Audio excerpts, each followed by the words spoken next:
Assalamualaikum warahmatullahi wabarakatuh. Alhamdulillah wassalatu wassalamu ala rasulillah wa ala alihi wa sahbihi wa man walah. Amma ba'd. Qala rabbi shrah li sadri wa yassir li amri wahlul 'uqdatan min lisani yafqahu qawli. ولا حول ولا قوة إلا بالله العلي العظيم. Terutamanya marilah kita bersyukur kepada Allah, kerana Allah Subhanahu wa taala masih memanjangkan usia kita. Malam ini dipertemukan oleh Allah. Mudah-mudahan keberadaan kita pada saat ini di antara ibadah yang diterima oleh Allah. Jadi muliakan ahli jawatan kuasa surah ini di atas usaha keras kalian untuk mengimarahkan rumah Allah. Didoakan ianya di antara ibadah yang akan menjadi saksi di hadapan Allah Subhanahu wa ta'ala kelak. Seterusnya para hadirin, tuan-tuan yang dimuliakan, kita masuk pada bicara kita malam ini. Seperti mana apa yang telah saya gariskan kira-kira 2 bulan lalu, merujuk kepada kitab yang ada di tangan kita dan melihat kepada terjemahannya, yang mana kita juga telah bersetuju untuk menukar kitab kita dahulunya kepada Kitabul Iman, dan malam ini kita akan berbicara mengenai muqaddimah. Saya pun dah cuba telefon perpustakaan, cuma stoknya tak ada. Pustaka Al-Hidayah, saya ingat saya telefon, merujuk kepada terjemahan daripada Kitabul Iman. Sebab dia kata dah lama dah mereka tak keluarkan kitab tu. Cuma mereka survey, kalau ada masih tersimpan di perpustakaan yang lain. Ini melihat kepada jawapan daripada panggilan telefon saya. Jadi apapun, insyaAllah malam ini kita akan berbicara mengenai kitab kita itu, dan kita akan berbicara mengenai muqaddimah. Kenapa saya memilih kitab ini? Kitabul Iman diketuai pengarangannya oleh Syekh Abdul Majid Az-Zindani. Mungkin tuan-tuan boleh search siapa dia, pengarang ni siapa tuan-tuan. Kenapa saya nak baca kitab dia, kenapa kita nak kenal dia? Kita boleh search tuan-tuan, kita ada handset, kita boleh keluarkan, tak ada masalah. Kita research Z-E-N-D-A-N-I, Zindani. Sengkang HIV juga kita boleh search AIDS, AIDS. Tuan-tuan akan lihatlah siapa dia. Ada press conference dalam English pun ada, dan juga bahasa Arab terutamanya tuan boleh search. Untuk kita mengenali ulama Islam tersebut, bukan hanya pengetahuan mendalam dalam urusan agama, bahkan beliau juga mempunyai pengetahuan yang luas, merujuk kepada bukti mukjizat saintifik mengikut Al-Quran dan juga Sunnah. Tuan-tuan kena bacalah siapa dia. Sedikit selingan mengenai kitab yang ingin kita bicarakan tuan-tuan. Kitabul Iman merujuk kepada kitab ini, ianya dikarang oleh 6 orang ulama di Yaman. 6 orang. Dan ianya dipengerusikan oleh Syekh Abdul Majid Az-Zindani. Sekiranya kita nak search tuan-tuan, kita mudah aja, kita type Al-Iman kemudian Zindani, nanti akan keluarlah kepada kita list kitab tersebut. Yang mana kitab ini juga turut disemak oleh sekurang-kurangnya 100 orang ulama Yaman. Kalau tuan-tuan buka kitabnya, dia ada gariskan nama-nama ulama-ulama yang menyemak kitab tersebut, 100 orang. Manakala pendekatan yang digunakan oleh pengarang di atas penulisannya, bila kita lihat tajuk Al-Iman, maknanya kitab ni berbicara tentang tauhid, tentang keimanan kepada Allah. Pendekatan yang digunakan oleh pengarang langsung tidak berbicara mengenai perselisihan pandangan. Pengarang tak cerita tentang perselisihan pandangan, mazhab sekian, mazhab ini, mazhab itu. Berbicara tentang akidah, dia tak cerita tentang mazhab-mazhab tertentu, dia tak nak perselisihan. Yang mana ianya hanya dibicarakan melalui perkara yang disepakati. Pendekatan yang digunakan oleh pengarang hanya dikemukakan di dalam kitabnya benda yang disepakat. Perselisihan pandangan pengarang tidak memuatkan. Manakala pengarang juga menggunakan pendekatan terkini untuk kita mengenali Allah. Kita tak menolak tuan-tuan pengajian kita merujuk kepada sifat 20, sifat 13. Kelompok B sebagai contoh melihat kepada asma' was sifat, merujuk kepada tauhid 3 sebagai contohnya. Manakala pengarang lebih menggunakan pendekatan terkini untuk kita mengenali Allah, cara kita menggunakan akal. Cara kita menggunakan akal untuk kita kenal Allah melalui pendekatan terkini, terutamanya juga dikaitkan dengan pendekatan bukti mukjizat saintifik. Nanti tuan-tuan akan lihatlah. Dan pengarang juga ada memuatkan tentang beberapa hujahan untuk menguatkan bahawasanya agama Islam yang kita anuti ini, tuan-tuan, kita mesti yakin ianya datang daripada Allah Subhanahu wa ta'ala. Kita mesti yakin ianya datang daripada Allah Subhanahu wa ta'ala, merujuk kepada pembuktian dan hujahan-hujahan. Dan pengarang juga ada memuatkan mengenai dialog yang berlaku di antara cendekiawan Islam berhadapan dengan cendekiawan bukan Islam.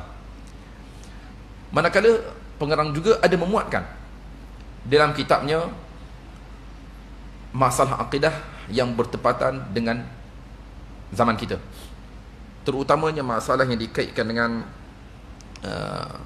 syirik, perkara yang dikaitkan dengan musya'wadah, yang dikaitkan dengan kepercayaan kepada kepercayaan tahyul sebagai contoh. Ini juga ada dimuatkan oleh pengarang. Manakala kitab ini siap dikarang pada tahun 1979.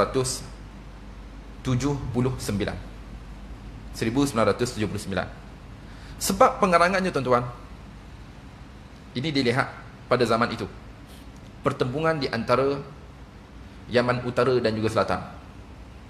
Jadi para ulama tadi, tuan-tuan, mereka berkumpul.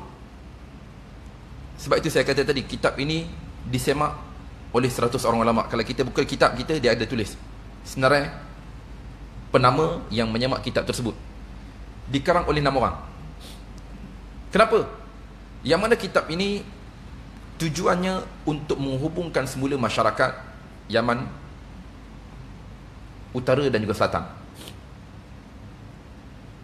Mereka karang kitab dan mereka turunkan kitab ini ke dalam masyarakat, niat untuk menyatupadukan di antara masyarakat. Sebab itu langsung tak cerita tentang masalah khilafiyah.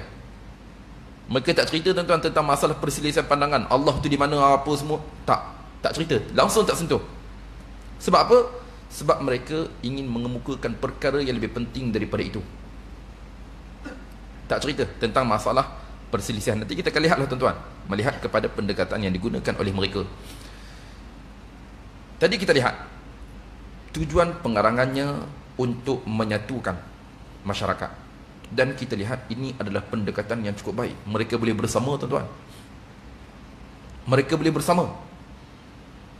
Yalah, macam kita lah, tuan-tuan. Saya cara pemikiran saya lain, tuan lain pemikiran, tuan pun lain. Tetapi dalam bab ini, tuan-tuan, mereka boleh bersama untuk mengarang sebuah kitab, yang mana kitab ini langsung tidak dibicarakan melalui ataupun perkara yang diselisih pandangan. Kalau kita cerita tentang masalah selisih pandangan, tuan-tuan, selesai ke tak? Tak selesai. Tuan-tuan pun semakin pening, saya pun semakin pening juga. Apa ni, kejap gitu, kejap begini, dengan mantiknya, dengan itunya, dengan mendalamnya, kita berpening, tuan-tuan. Betul? Sebab masyarakat kita tak nak tahu semua itu. Kita nak tahu macam mana kita nak sembah Allah. Kita nak yakin yang mana Allah itu wujud. Kita nak yakin atas kewujudan syurga dan juga neraka. Kita nak yakin bahawasanya agama yang kita anuti ini datangnya daripada pencipta. Ini di antara fokus utama yang dibicarakan oleh pengarang tadi. Kita masuk pada bicara kita malam ini, tuan-tuan. Nama-nama mereka para ulama yang membuat semakan kitab ini, tuan-tuan, saya tak bacalah satu persatu. Manakala pengarangnya, jika tadi saya menyebut ianya diketuai ataupun dipengerusikan oleh Syekh Abdul Majid Az-Zindani, Juga di antara pengarang yang lain Abdullah Al-Wazaf, juga Syekh Ahmad Salamah, Syekh Faisal Abdul Aziz. Juga di antara pengarang yang lain Hizam Al-Bahluli dan juga Tauhid Abdul Hamid. Ini 6 orang ulama yang bangun untuk mengarang sebuah kitab. Bila kita lihat usaha mereka cukup murni, usaha mereka cukup baik tuan-tuan. Sebab kita pun mengharapkan ulama kita hari ini di Malaysia pun macam tu. Betul tak tuan-tuan? Saya pun nak begitu juga. Tim A, tim B, tim C, mereka boleh duduk sama, mereka cuba untuk menyatukan masyarakat dalam kitab mereka, langsung tak cerita tentang masalah khilafiyah. Tuan-tuan seronok ke tak tuan-tuan? Kita pun seronok. Ulama kita tak balah. Masing-masing tak tembak di antara satu sama lain tuan-tuan. Kita pun seronok. Jadi ini di antara pendekatan yang pernah diguna pakai dahulunya di Yaman. Okey. Kita lihat muqaddimah ataupun pendahuluan daripada kitab ini tuan-tuan. Kita baca. Bismillahirrahmanirrahim. Sebab kitab ini tuan-tuan, saya pernah belajar masa di Yaman dahulu. Saya pernah mengikuti satu kursus, macam orang kita sebutlah tuan-tuan, kursus orientasi pelajar pra-universiti. Pelajar pra-universiti. Cuma saya nak cerita sedikit lah mengenai orientasi di sana tuan-tuan. Universiti Al-Iman. Saya dulu belajar di Universiti Al-Iman, Yaman. Dia orientasinya tuan-tuan bukan selepas masuk ke dalam universiti, dia sebelum. Saya menyertai program orientasi tersebut, yang mana dihadiri lebih daripada 1,000 orang. Lebih daripada 1,000 tuan-tuan. Yang diterima masuk sekitar 1,000 orang. Orientasinya ramai, pelajarnya ramai. Lulus barulah boleh masuk ke kuliah. Saya di antara mereka yang menyertai program tersebut. Manakala orientasinya bukanlah diwajibkan kepada pelajar bukan Arab. Pelajar bukan Arab tak wajib tuan-tuan. Pelajar bukan Arab mereka hanya perlu mengikuti peperiksaan sahaja untuk syarat masuk ke dalam kuliah. Cuma saya tak tahu nak buat apa. Tak tahu nak buat apa. Jadi saya pun follow program tu. Tak wajib pun saya masuk, cuma saya masuk. Bila saya masuk, saya tidak langsung, saya wajib untuk mengikuti segala program yang terdapat di situ. Jadi program orientasi selama 40 hari. 40 hari tuan-tuan. Yang pelajar datang seluruh Yaman, belum tentu lagi diterima masuk. Dalam pengisian selama 40 hari, kitab ini adalah kitab utama. Kitabul Iman adalah kitab utama yang menjadi subjek teras. Jadi selesai, semua dia ada dalam tempoh 40 hari itu tuan-tuan, dengan Al-Qurannya. Al-Quran sebab dia syarat utama masuk, mesti kena ingat 5 juzuk. 5 juzuk daripada belakang tuan-tuan, wajib. Jadi Al-Quran dengan kitab tadi, dan ada sajak-sajak tertentu yang digariskan. Lepas 40 hari, periksa. Ada peperiksaan tuan-tuan. Periksa. Lulus periksa, sepanjang pengisian 40 hari, barulah lulus masuk ke dalam universiti. Tak lulus, tak lepas, tak masuk, tak boleh masuk.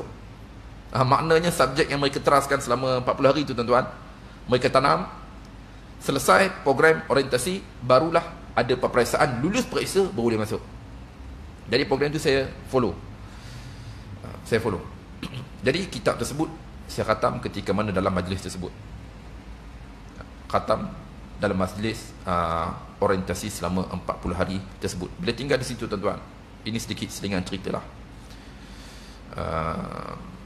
Ini pada tahun sekitar 2007. Bila saya masuk di situ tuan-tuan, ialah umur sebaya saya masa tu, umur 20, kawan-kawan Arab. Ialah kita sebelum tu duduk dengan geng-geng kita. Bila dalam tu, semua kawan-kawan kita kawan-kawan Arab. Orang Arab semua. Tak boleh pergi mana selama 40 hari. Bila duduk di situ tuan-tuan, dia keadaannya lain. Boleh kita gariskan matured lah. Orang mereka tak seperti mana kita lah tuan-tuan. Umur 20 masih main kejar-kejar dalam asrama. Main kejar-kejar tuan-tuan, umur 20. Kita dah tak ada tuan-tuan. Kalau pelajar kita di sini tak ada anak-anak kita main kejar-kejar di asrama, tak ada. Mis-mis bunyi tuan-tuan, masih ada. Main kejar atas katil.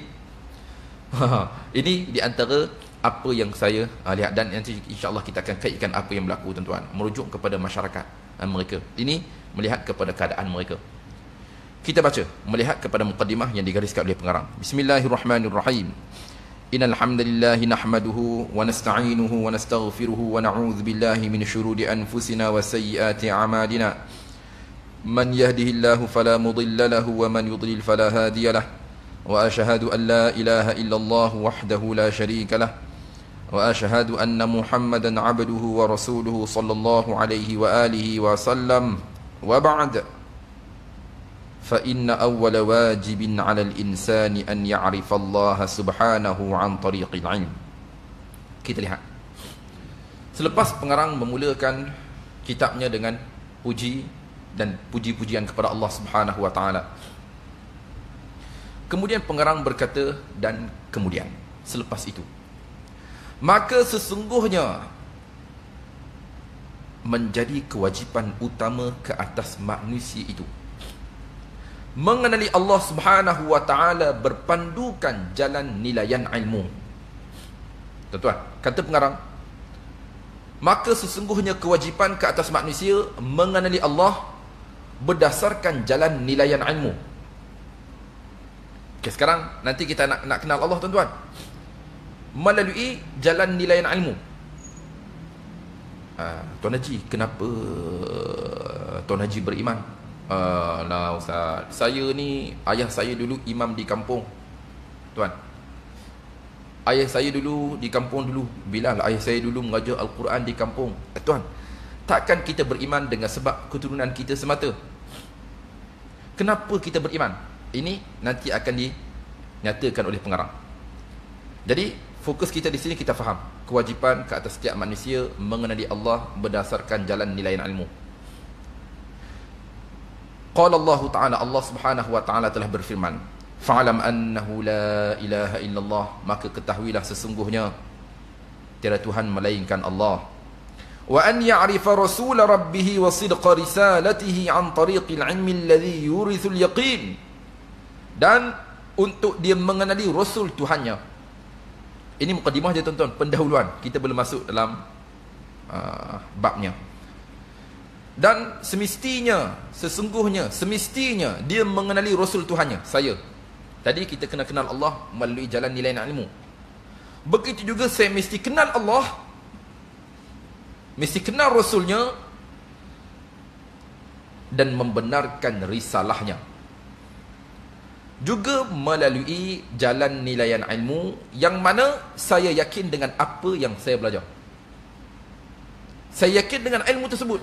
Kita nak kenal Allah, kita nak kenal Rasulullah, dan kita mesti yakin melalui cara itu, dengan ilmu tersebut. Hal ini dinyatakan oleh Allah Subhanahu wa taala, afaman ya'lamu annama unzila ilayka min rabbikal haqqu kaman huwa a'ma innama yatadhakkaru ulul albab. Petikan daripada surah Ar-Ra'd ayat 19. Adakah mereka yang mengetahui sesungguhnya apa yang telah diturunkan ke atasmu, yakni wahai Muhammad, daripada Tuhanmu itu adalah kebenaran, seperti mana seorang yang buta. Inilah, kita kena tahu apa yang diturunkan kepada baginda alaihi salatu wassalam, tuan-tuan. Kita tak nak seperti mana perumpamaan daripada Allah seperti orang buta, tak. Kita nak, kita lihat celak melalui apa yang dibawa oleh Rasulullah SAW. Kita tak nak digambarkan seolah-olah kita tidak melihat apa yang dibawa oleh baginda alaihi salatu wassalam. Sesungguhnya yang memberi peringatan, menjadi peringatan mereka yang dikurniakan akal yang cerdas. Maknanya Al-Quran ini, tuan-tuan, kita akan mengambil peringatan sekiranya akal kita baik. Orang yang tidak mempunyai akal yang cerdas, tuan-tuan, sukar kepadanya untuk mengambil peringatan daripada Al-Quran. Oh, maknanya bila kita nak kenal Allah, kita mesti ada akal yang baik. Ya, tuan-tuan. Kita nak memahami Al-Quran, mesti ada akal yang baik. Ya. Kemudian kata pengarang lagi, wa an ya'rifal hikmata min khalqihi fi hadhihi dunya. Bila kita baca mukadimah, tuan-tuan, sebab mukadimah ini ianya menjadi intisari melalui apa yang akan dibicarakan oleh pengarang nanti. Dan semestinya untuk dia mengenali, mengetahui hikmah daripada ciptaannya. Nanti pengarang akan berbicara kepada kita, tuan-tuan, hikmah ciptaan saya kenapa? kenapa saya ini diciptakan? Kenapa tuan-tuan, ibu-ibu di rumah, tuan-tuan di rumah? Atas sebab apa kita diciptakan oleh Allah? Apakah hikmah di sebalik ciptaan kita di dunia ini? Wa an ya'rifa masirahu alladhi ilahi yasiru wa an ya'rifa dina rabbahu alladhi huwa ma'murun bittiba'i. Dan semestinya dia mengetahui perjalanan tempat pulangnya kelak, tempatnya akan ia susuli. Selain hikmah ciptaan kita, dan nanti kita kena tahu juga tuan-tuan, kita nak pergi ke mana? Di mana tempat pulang saya nanti? Ke mana tempat pergi saya? Ke mana tempat pergi tuan-tuan, ibu-ibu? Di mana tempat pergi kita? Dan semestinya supaya dia mengetahui agama Tuhannya, agama Islam, yang mana kita disuruh untuk mengikuti agama tersebut. Kita nak tahu agama Islam yang kita anuti hari ini tuan-tuan, seperti mana disuruh kepada kita untuk menganut agama ini, benar ke agama ini datang daripada Allah tuan-tuan? Benarkah agama ini satu-satunya yang mendorong penganutnya ke syurga? Sebab bila kita tanya tuan-tuan, jiran kita bukan Islam, mereka berkata perkara yang sama. Tak percaya, cuba kita tanya. Jiran kita bukan Islam, cuba kita tanya, maaf anti nak tanya, anti punya agama ni betul ke mendorong ke syurga, masuk syurga? Dia akan kata betul. Sebab mereka juga memegang perkara yang sama. Jadi kita pun kata perkara yang sama. Tak, kami Islam pun macam tu juga. Kami berpegang agama kami mendorong penganutnya ke syurga. Okey tuan-tuan, melihat kepada setiap dakwaan tersebut, apakah yang membezakan kita dengan mereka? Ini juga akan dibicarakan nanti. Kemudian, kejap, al-iman, ilmu ini tuan-tuan, mulia ataupun tidak? Ilmu tersebut mulia ataupun tidak? Ilmu kita beriman kepada Allah, kepada Rasul, kepada para malaikat, kepada kitab-kitab, mulia ataupun tidak? Kita lihat bicara pengarang. Wa idza kana syaraful ilmi bi syarafil ma'lum. Dan adalah kemuliaan sesuatu ilmu itu berdasarkan kemuliaan yang disandarkan kepadanya. Okey, sekarang tuan-tuan, kita nak kenal Allah. Manakala ilmu yang disandarkan untuk mengenal Allah, tuan, mulia. Sebab Allah itu Tuhan kita. Kita nak kenal Rasulullah tuan-tuan melalui ilmu. Jadi ilmu untuk mengenali Rasulullah cukup mulia. Contoh, membaca Al-Quran tuan-tuan, mulia ataupun tak? Of course Ustaz, mulia. Kita baca Al-Quran, setiap huruf kita baca dapat 10 kali ganda ganjaran pahala. Okey tuan, ilmu untuk membaca Al-Quran, mulia ataupun tidak? Mulia ataupun tidak tuan-tuan? Oh, mesti mulia. Ya, itu maksud pengarang. Sesuatu ilmu itu tuan-tuan, kemuliaannya boleh nilai melalui apa yang disandarkan kepadanya. Kita nak kenal Allah, jadi ilmu untuk menghubung bagi kita mengenali Allah mulia. Macam tadi, ilmu tajwid kita belajar. Anak-anak kita belajar Iqra sebagai contoh tuan-tuan. Mulia ataupun tak? Mulia sebab ilmu itu menghubung untuk dia membaca Al-Quran. Sebab ilmu itu tuan-tuan, bila kita lihat, ianya di antara ilmu yang membetulkan bacaan Al-Quran, yang disandarkan kepada Al-Quran, secara tidak langsung ilmu itu mulia. Jadi itu poin daripada pengarang. Jadi sekarang kita nak kenal Allah, ilmu untuk mengenali Allah, tuan, mulia tuan, cukup mulia. Jadi kemuliaan ilmu boleh dinilai melalui apa yang disandarkan kepadanya. Okey, jadi kita nilai sendiri tuan-tuan. Kita kiaslah ilmu-ilmu apa yang kita belajar apa semua. Kita lihat di mana tempat pergantungannya. Ilmu tersebut kita belajar, kita nak pergi ke mana? Kemudian tempat tujuan tersebut mulia ataupun tak, boleh dinilai melalui ilmu yang kita pelajari tersebut. Okey, sebagai contoh tuan-tuan,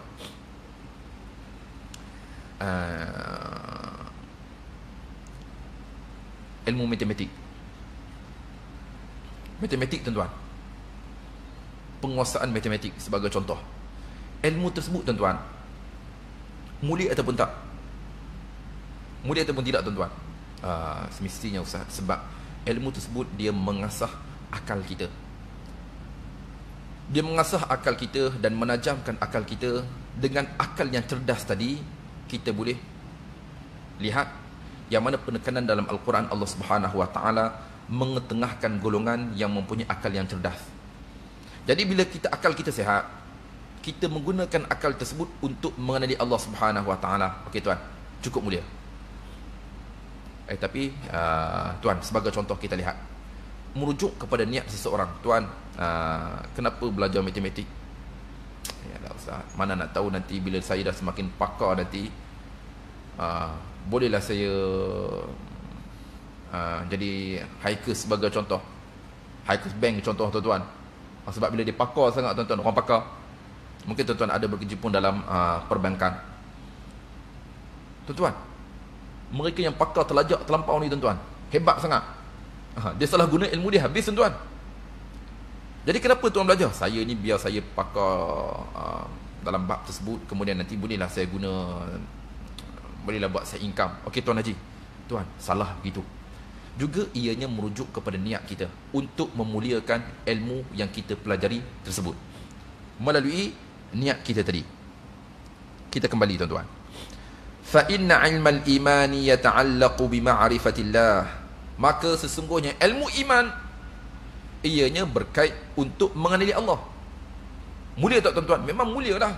Allah kan Tuhan kita. Kita nak kenal Allah melalui ilmu. Jadi ilmu untuk mengenali Allah cukup mulia. Wa ma'rifati rasulihi, dan untuk mengenali rasulnya.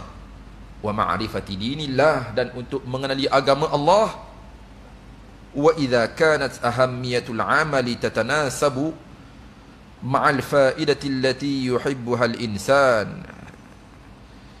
Tatanasabu ma'al fa'idati allati yajniha al-insanu minhu kama tatanasabu ma'al khatari alladhi yadfa'uhu al-insanu 'an nafsihi bihadha al-'ilm. Fa inna 'ilma al-iman yuhaqqiqu lil-insani as-sa'adati wal-fawza al-'azim. Fa inna 'ilma al-iman yuhaqqiqu lil-insani as-sa'adata wal-fawza al-'azim fi ad-dunya wal-akhirah. Kita masuk pada poin penting. Saya tak terjemahkan poin tadi tuan-tuan. Kita pergi pada poin selepas itu. Okey. Sekarang tuan-tuan, kita beriman ni apa yang kita dapat? Kita beriman ni apa yang kita dapat tuan-tuan? Tengok mereka yang tak beriman pun okey je, dia punya bisnes cantik je. Tak beriman pun dia happy je kehidupan dia. Okey, kita yang beriman ni apa yang kita dapat? Kita lihat bicara pengarang.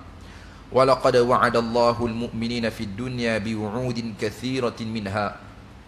Dan sesungguhnya Allah telah menjanjikan kepada mereka yang beriman di dunia dengan janji yang pelbagai.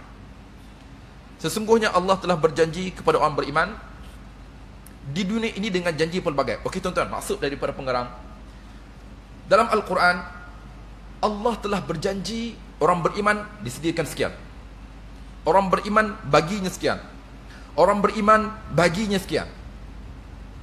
Okey, kita lihat di antara janji Allah. Nanti kita akan berfikir tuan-tuan. Nanti saya ada persoalan melihat selepas daripada huraian pengarang nanti. Kita ada persoalan di situ. Okey, di antara janji Allah. Sebab ini mukadimah tuan-tuan, saya akan cuba ringkaskan. Yang pertama di antaranya, an-nasru ala a'daihim, mereka akan dikurniakan kemenangan ke atas musuh-musuh mereka. Ini janji Allah kepada orang beriman. Hal ini dinyatakan oleh Allah, perhatikan daripada surah Rum ayat 47. Wa kana haqqan alaina nasrul mu'minin. Dan selayaknya sebenarnya ke atas kami ini bantuan kepada mereka yang beriman. Perhatikan daripada surah Rum ayat 47. Ini yang pertama. Makna janji Allah dikurniakan kemenangan kepada mereka yang beriman. Yang kedua, ad-difa'u anhum, iaitu Allah akan mempertahankan ke atas mereka. Allah akan mempertahankan orang beriman. Hal ini dinyatakan oleh Allah, perhatikan daripada suratul Hajj ayat 38.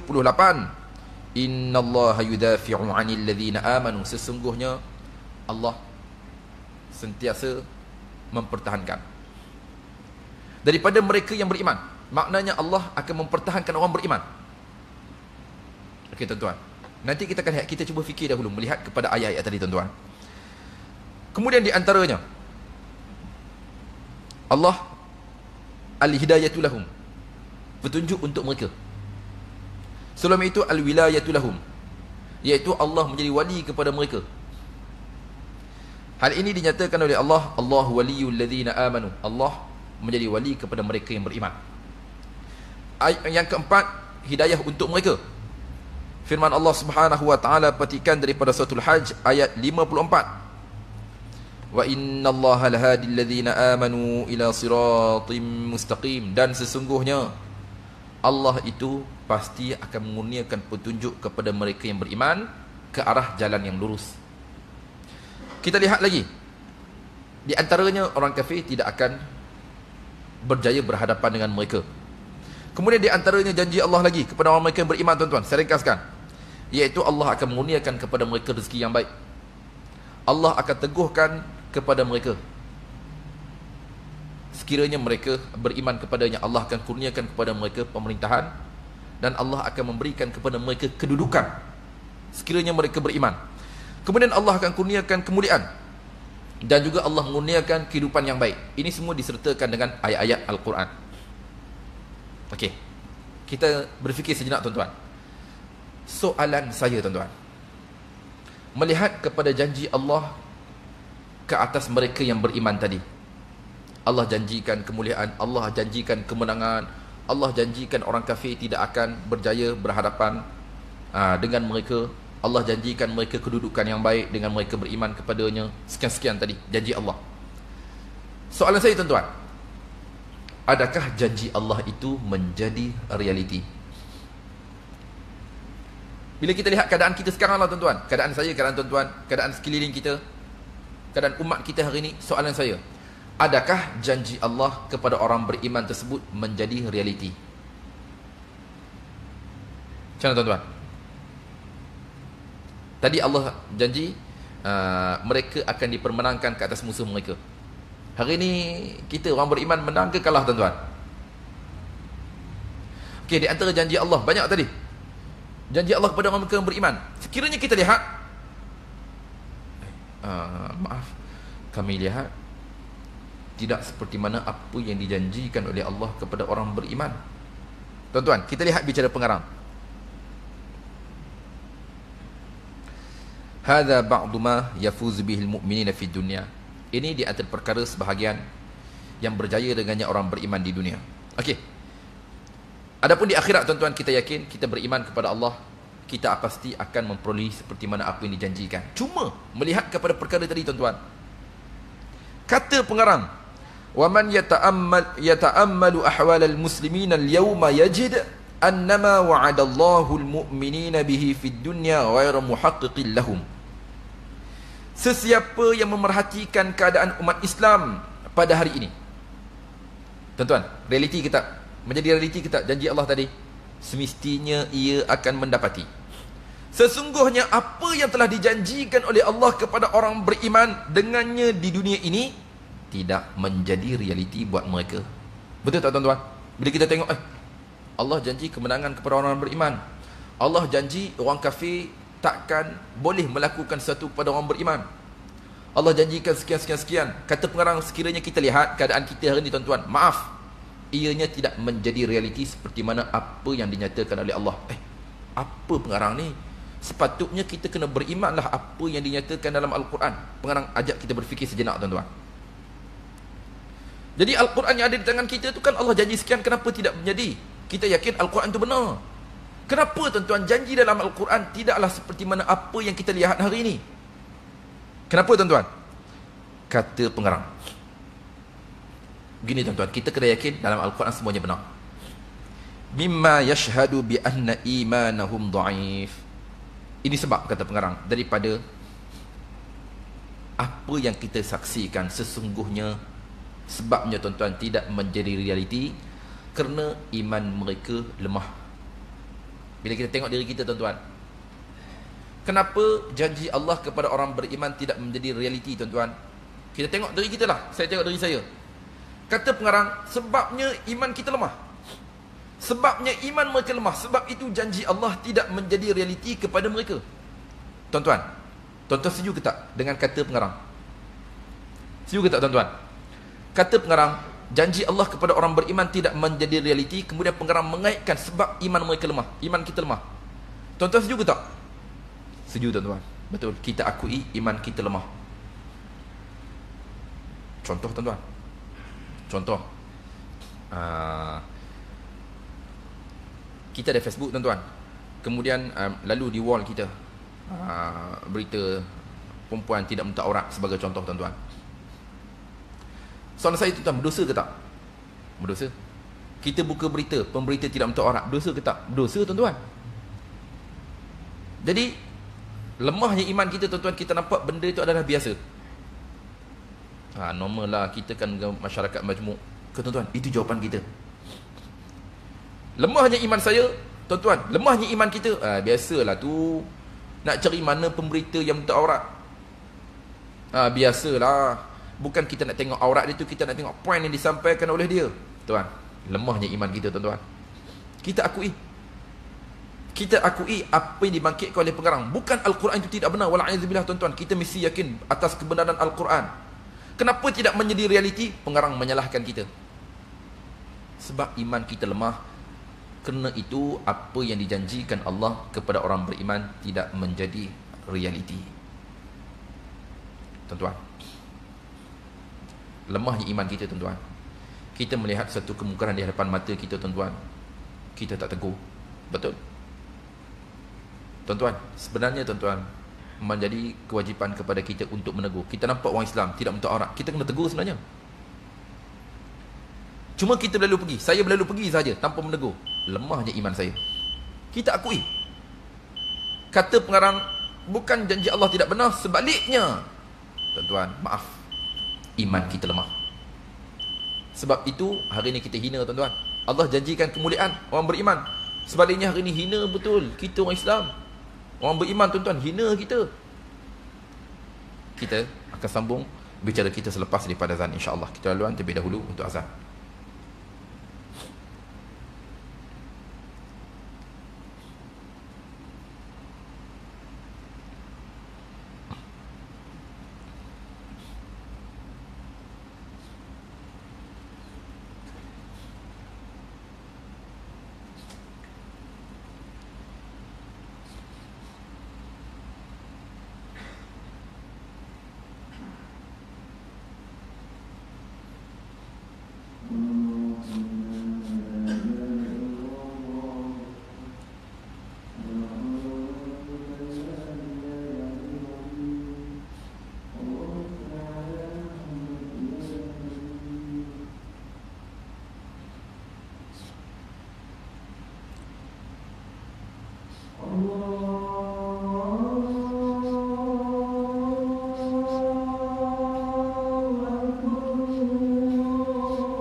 الله اللهم رب هذه الدعوة التامة والصلاة القائمة آت محمدا الوسيلة والفضيلة وابعثه مقاما محمودا الذي وعدته إنك لا تخلف الميعاد.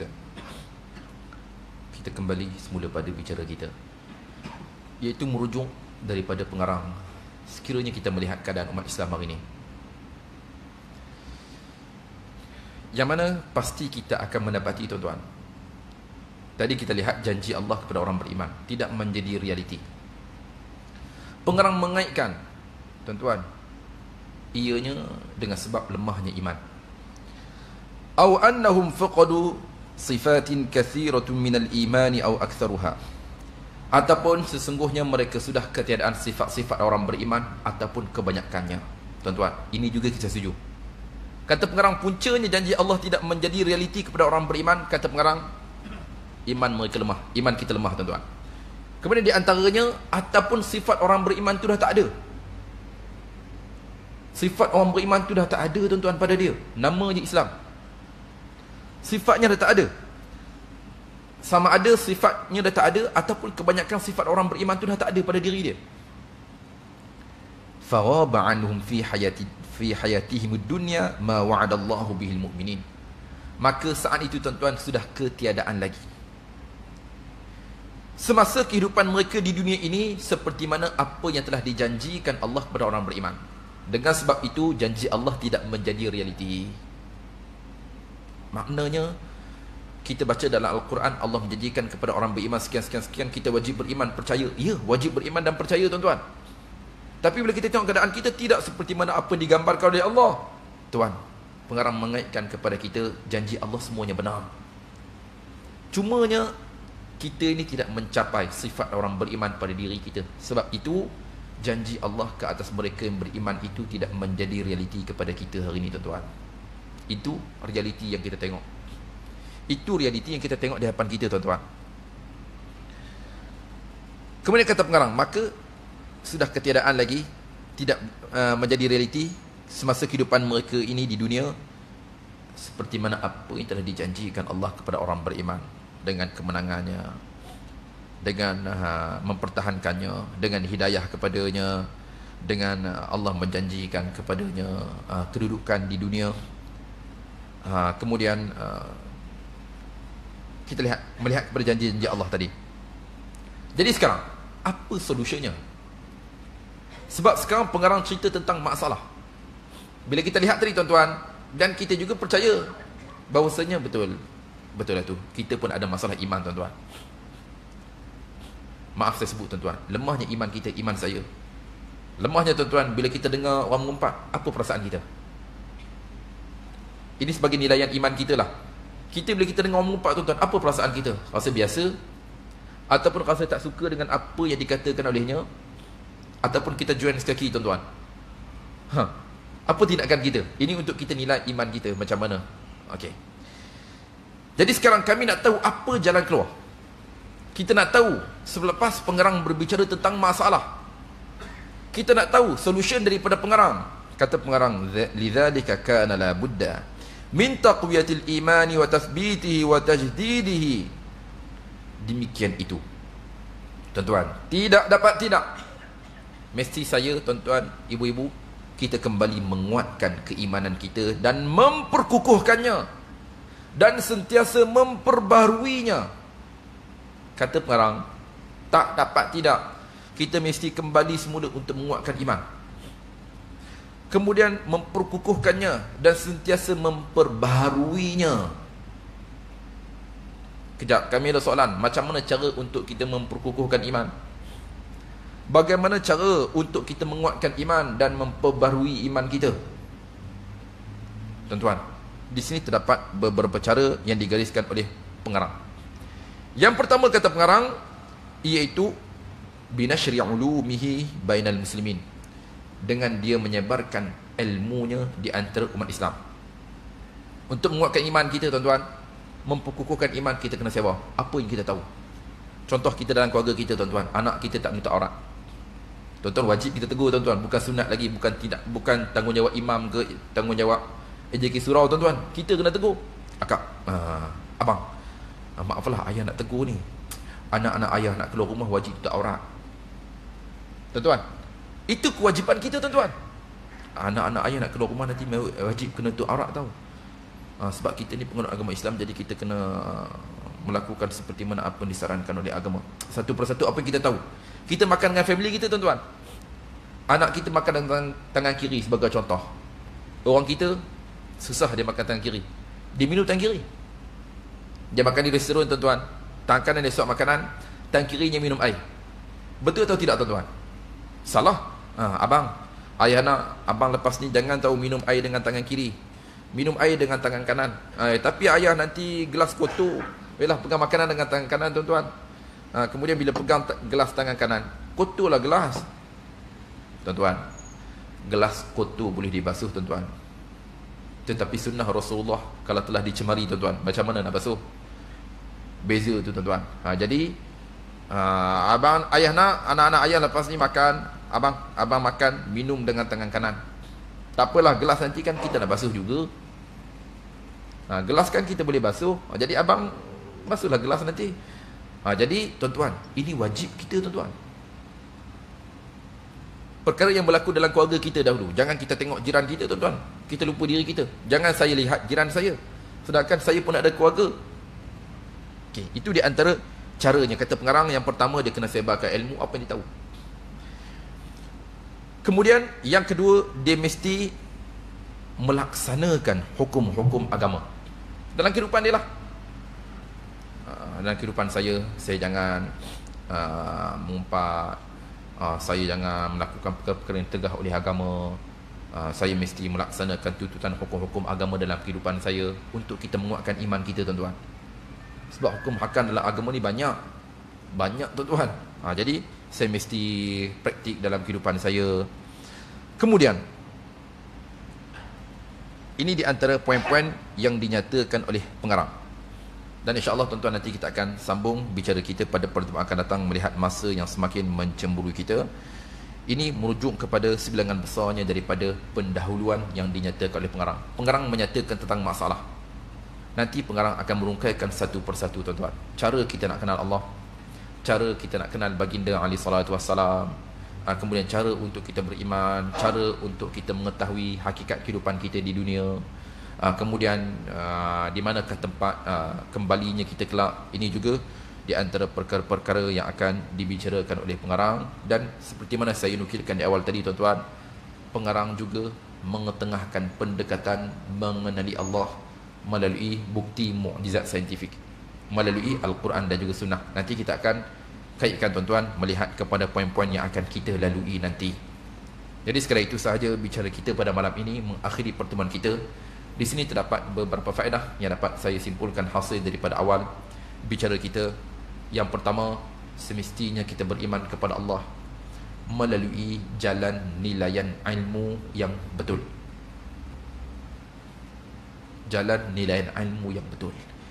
Yang kedua, di antara faedah yang dapat kita ambil hasil daripada bicara kita, iaitu dengan iman yang betul, dengan iman yang jitu. Sekiranya kita diuji dengan sesuatu ujian, iman kita tidak mudah tergoncang dan goyah. Contoh tuan-tuan, ini masalah yang sedia kita tahu. Rasulullah adalah utusan terakhir. Tapi tuan-tuan pelik ke tak? Tuan-tuan pelik ke tak tuan-tuan? Munculnya Rasul Melayu, contoh. Ini sebagai contoh sahaja. Munculnya Rasul Melayu. Tuan-tuan lihat ada ke tak pengikutnya? Ada tuan-tuan. Ada. Takkan dia tak tahu lah, sedangkan kita semua tahu Rasulullah itu adalah pengakhiran kepada setiap Rasul, para Nabi. Tak ada dah sekiranya datang Nabi-Nabi selepas daripada Rasulullah tuan-tuan, kita tahu dia menipu. Kita tahu dia sedang menipu, tapi ada pengikut tuan-tuan. Ini perlu kita rujuk semula kepada masalah iman. Kemudian di antara faedah yang dapat kita ambil hasil daripada bicara kita tuan-tuan, iaitu pengarang menyatakan kepada kita tentang masalah. Dan kita akui tuan-tuan, janji Allah tidak menjadi realiti kepada orang beriman. Kenapa? Sebab pengarang menyalahkan diri kita, sebab iman kita lemah. Jadi Janji Allah kepada orang beriman itu tidak menjadi realiti dengan sebab lemahnya iman kita, ataupun sifat-sifat orang beriman itu kebanyakannya sudah tiada dalam diri kita. Ini juga kita akui tuan-tuan, melihat bicara daripada pengalaman. Dan insyaAllah kita akan sambung bicara kita pada pertemuan akan datang. Sekali itu sahaja bicara kita malam ini. Saya mohon dimohon kemaafan sekiranya rungkai kata saya untuk mana-mana pihak atau bicara saya untuk peribadi tuan-tuan, ibu-ibu, saya mohon dimohon kemaafan atas keterlanjuran budi bicara. Wallahu ta'ala alam. Wassalamualaikum warahmatullahi wabarakatuh.